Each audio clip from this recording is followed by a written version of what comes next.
Bonjour, j'espère que vous allez bien et que votre rentrée s'est bien passée. Si nous sommes réunis aujourd'hui devant cette bibliothèque, c'est tout simplement parce que certains livres aujourd'hui vont être sélectionnés et peut-être même lus, qui sait. Et tout cela grâce au Pumpkin Autumn Challenge. Je vous mets toutes les informations sur le challenge dans la barre d'infos juste en bas. Alors oui, je sais, je suis au courant, je n'arrive jamais à finir un challenge. Mais il y a deux challenges que j'apprécie énormément et que je continuerai à faire malgré mes échecs successifs. C'est le Pumpkin Autumn Challenge et le mois de la fantaisie. Pour éviter les déconvenues que j'ai eues lors de mes précédentes participations au Pumpkin Challenge, là on est le 4 décembre et je n'ai toujours fini aucun livre. Donc je pense qu'on peut dire que j'ai totalement raté ce Pumpkin Autumn Challenge. Et d'ailleurs, lors de ma précédente aussi participation au mois de la fantaisie, Phoenix de Nikki Pao Preto que je n'ai pas lu.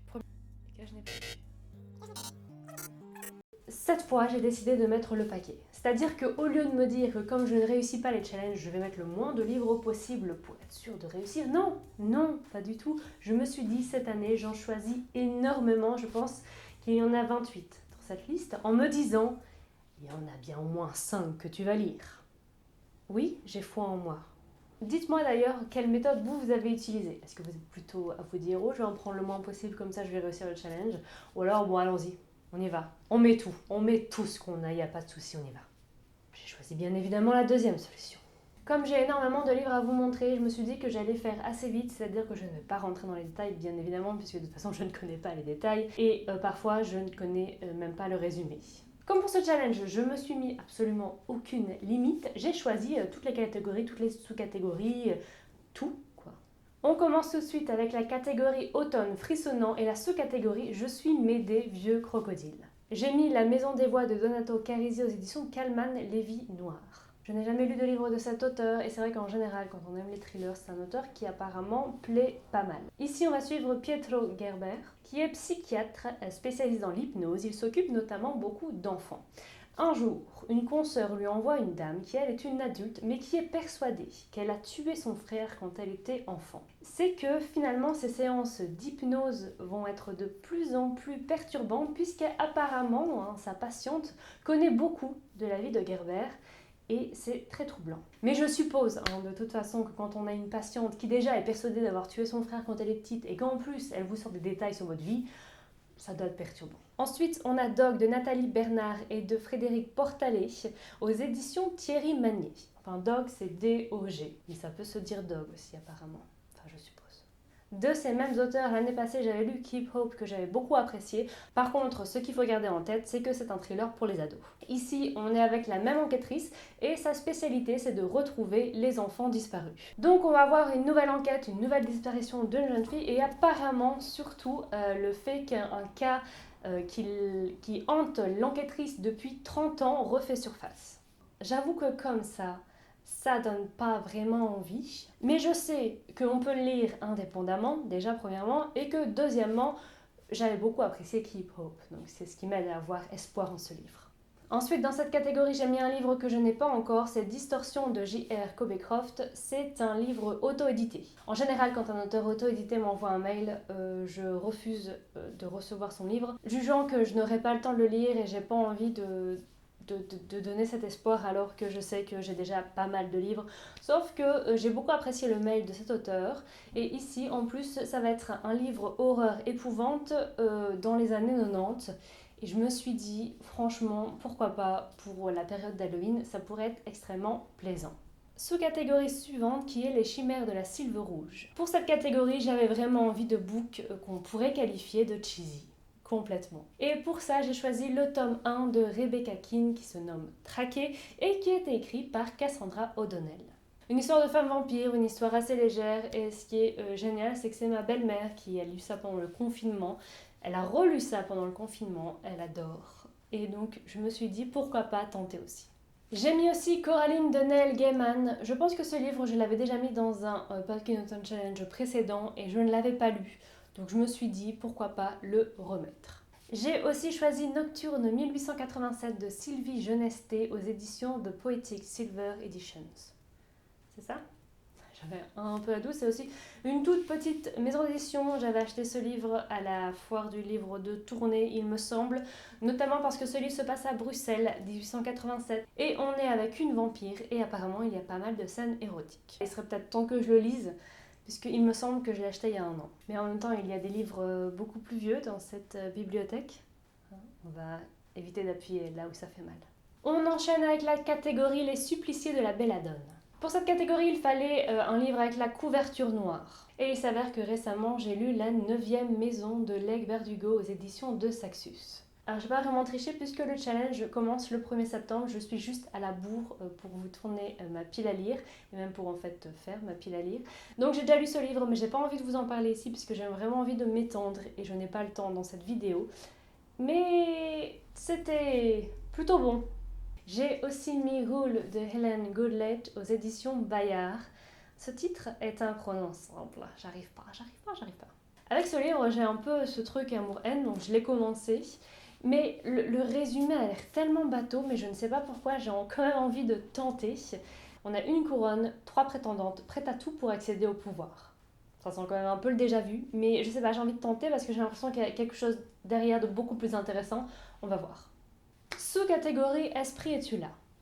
J'ai mis The Lie Tree de Frances Harding. Je ne peux pas vous résumer ce livre tout simplement parce que je l'ai pris juste parce que c'était cette autrice-là. Il y a juste une personne qui meurt et sa fille ou sa petite fille, je m'en souviens plus, qui va voir l'arbre du mensonge ou quelque chose comme ça. Enfin bon, j'ai confiance en l'autrice, donc je me dis allons-y les yeux fermés.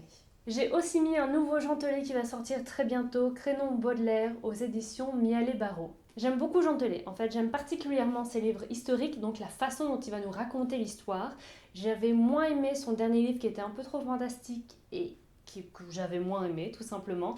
Et donc j'ai très hâte de commencer celui-ci et d'avoir donc toute la vie de Baudelaire racontée par Gentelet. Ça vaut le coup je pense. On passe à la deuxième catégorie, Automne, douceur de vivre.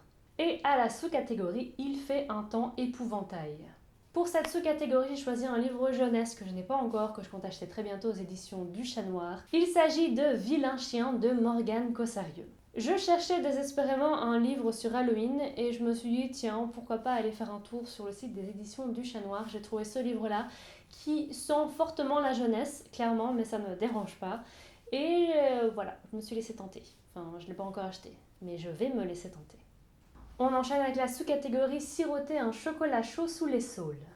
J'ai choisi Sally Jones, le livre 1 de Jacob Wegelus, qui va sortir en poche apparemment. On a reçu le SP à la librairie. Ce livre va nous raconter la vie de Sally Jones, qui est une gorille. Et en fait, elle sillonne les mers avec le capitaine, qu'elle appelle le chef. Sauf que cet homme est accusé de meurtre, elle sait qu'il est innocent, et elle va tout faire pour prouver qu'il est innocent. Et apparemment, elle va aller dans de nombreux endroits dans le monde. Alors comme ça, clairement, j'étais pas du tout chaude. Mais j'ai vu qu'il avait eu le prix Sorcière 2017. En général, je trouve que le prix Sorcière reste une valeur assez sûre, donc je me suis dit que j'allais tenter. Dans cette catégorie, on peut aussi mettre des livres feel good. C'est pas forcément ce que j'aime. Sauf qu'il s'avère que la représentante qui est venue récemment à la librairie m'a donné des SP de ce genre de livres. Et clairement, ma tête, quand je les ai reçus, était plutôt... Ok.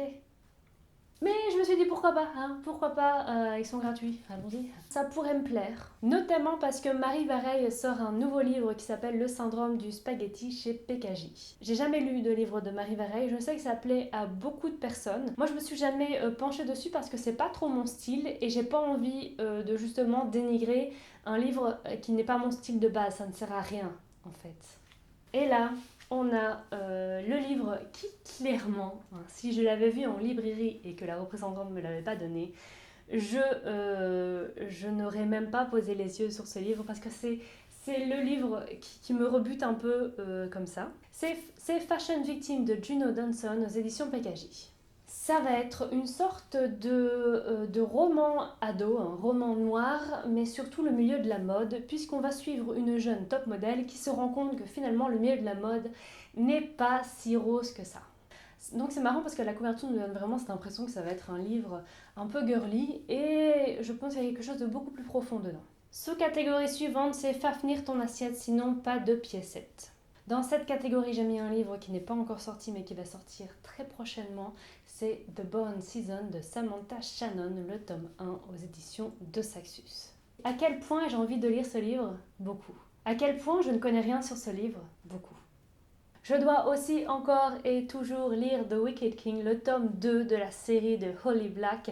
D'ailleurs, le tome 1, Le Prince Cruel, vient de sortir en français chez Rajo et je suis extrêmement excitée. Le seul truc dont j'ai peur, c'est que je pense qu'en français, il peut perdre un petit truc, un petit quelque chose. Non pas parce que la traduction a mal été faite, c'est juste que, voilà, personnellement, si je lis en anglais, j'ai beaucoup moins de difficultés à lire un livre en anglais jeunesse, parce que pour moi, c'est compliqué. Dans cette série, par exemple, vu que je l'ai lu en anglais, dans mon esprit, c'est quelque chose d'un petit peu, elle est young adulte, mais quand même un peu plus adulte. Mais je pense qu'en français, il va paraître un peu plus jeunesse qu'adulte. Je suis pas sûre de m'être exprimée correctement, mais j'espère que vous avez compris. Donc je dois toujours lire le tome 2, ce tome 2 que j'avais mis notamment dans le mois de la fantaisie et que je n'avais pas lu. J'ai aussi très envie de lire en anglais Horse Moving Castle de Diana Wynne-Jones. C'est le livre donc qui a inspiré le film Le Château ambulant, et d'ailleurs il vient d'être réédité en français et c'est pour ça que je l'avais pris en anglais. Parce que je me suis dit pourquoi m'embêter à lire en français et lire beaucoup plus vite alors que je peux lire en anglais et le lire beaucoup plus lentement. Pourquoi? On enchaîne avec la sous-catégorie A Window to the Past. Je suis assez emballée à l'idée de lire Magicien l'apprenti de Raymond Ifest parce que j'ai envie de fantaisie adulte en ce moment. Donc là, voilà, on est sur un jeune orphelin qui va devenir un apprenti magicien. C'est toujours très dur de résumer un livre quand on ne l'a pas lu, surtout quand c'est de la fantaisie. On va plutôt partir sur le fait que c'est un classique, qu'il faut l'avoir lu si on aime la fantaisie. Je pense que c'est pas mal. Ma conscience professionnelle m'a aussi amené à mettre ce livre de Michel Bussy, Néo, La chute du soleil de fer aux éditions PKJ. Je n'ai jamais lu de livre de Michel Bussy parce que j'étais pas forcément tentée par ses livres, mais je me suis dit qu'en jeunesse peut-être que ça me tente un peu plus et je suis extrêmement curieuse. Apparemment on est dans un Paris totalement dévasté. Il y a des groupes qui se sont créés, je pense que ce sont principalement des ados. Et donc il va y avoir la guerre entre ces deux bandes rivales et il va y avoir aussi d'autres choses. Dernière catégorie, automne des enchantresses. Dans la sous-catégorie Les rêves d'aurore, j'ai choisi de mettre Fille, femme, autre de Bernardine Evaristo aux éditions Globe. Je vous ai déjà parlé de ce livre dans une vidéo précédente, donc je ne vais pas m'attarder.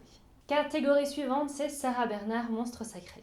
J'ai choisi À quoi rêvent les étoiles de Manon Fargeton aux éditions Gallimard Jeunesse parce qu'il y a un des protagonistes qui fait du théâtre et que ça parle du théâtre, la catégorie. J'avoue que j'ai été chercher un peu loin. C'est assez difficile de comprendre de quoi ça parle exactement, à part qu'on a 5 adolescents qui vont être réunis de façon, on ne sait pas comment, mais ils vont être liés par quelque chose. Tout ce que je peux dire, c'est qu'en général, j'aime l'écriture de Manon Fargeton, donc voilà, j'avais envie de lire ce livre. On enchaîne avec la catégorie Les étoiles de Mélusine. Dedans, j'ai mis Les Graciers de Kieran Milhood Hargrave aux éditions Michel Lafon. Je vous ai parlé de ce livre dans la vidéo précédente, donc pareil, je ne vais pas m'attarder.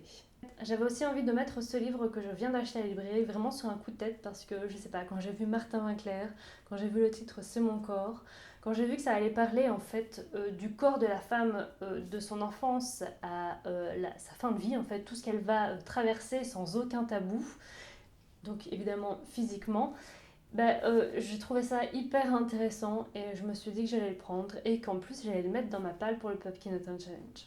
Dernière catégorie, Nausicaa de la vallée du vent. Dedans, j'ai eu envie de mettre Walden de Henri David Thoreau. L'auteur a décidé pendant plusieurs années de vivre totalement au milieu de la nature, de quitter la ville, de quitter la civilisation, entre guillemets, pour se retrouver vraiment en communion avec la nature. Et clairement, ce livre, dont l'écriture a débuté en 1845, est le livre, si on peut dire, précurseur du nature writing.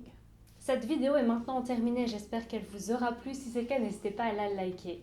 N'hésitez pas aussi à me dire en commentaire si vous aussi vous participez au Pumpkin Autumn Challenge et quelle est votre palle. Je vous souhaite une excellente journée, une excellente semaine et je vous dis à très bientôt. Allez, salut!